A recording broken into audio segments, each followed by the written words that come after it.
किसी छोटे से गांव में रमेश नाम का एक चतुर चोर रहता था।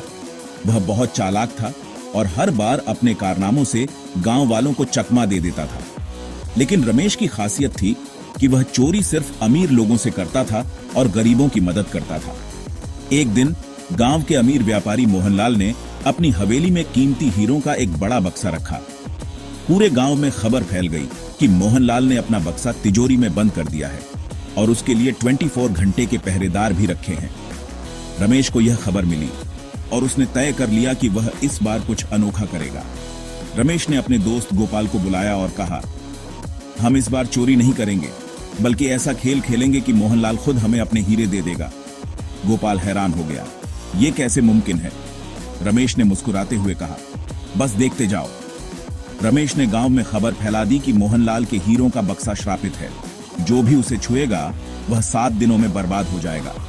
लोग इसे सुनकर डरने लगे और यह बात मोहनलाल तक भी पहुंच गई। मोहनलाल ने इस अफवाह को झूठ मानते हुए अनसुना कर दिया। लेकिन जब उसके नौकर चाकर भी डरने लगे और पहरेदार बक्से के पास जाने से मना करने लगे तो वह परेशान हो गया। उसी रात रमेश ने साधु के वेश में मोहनलाल के घर दस्तक दी। महाशय, मैंने सुना है कि आपके पास एक श्रापित बक्सा है। रमेश ने गंभीर आवाज में कहा।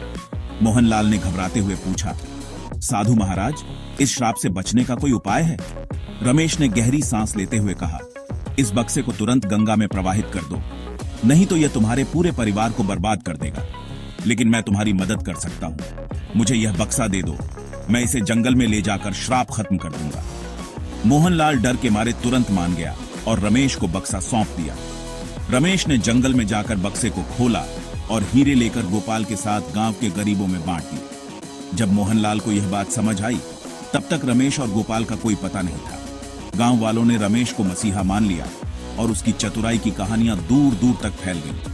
चतुराई से हर मुश्किल को हल किया जा सकता है, लेकिन दूसरों की भलाई का ध्यान रखना सबसे बड़ा गुण है। कैसी लगी कहानी?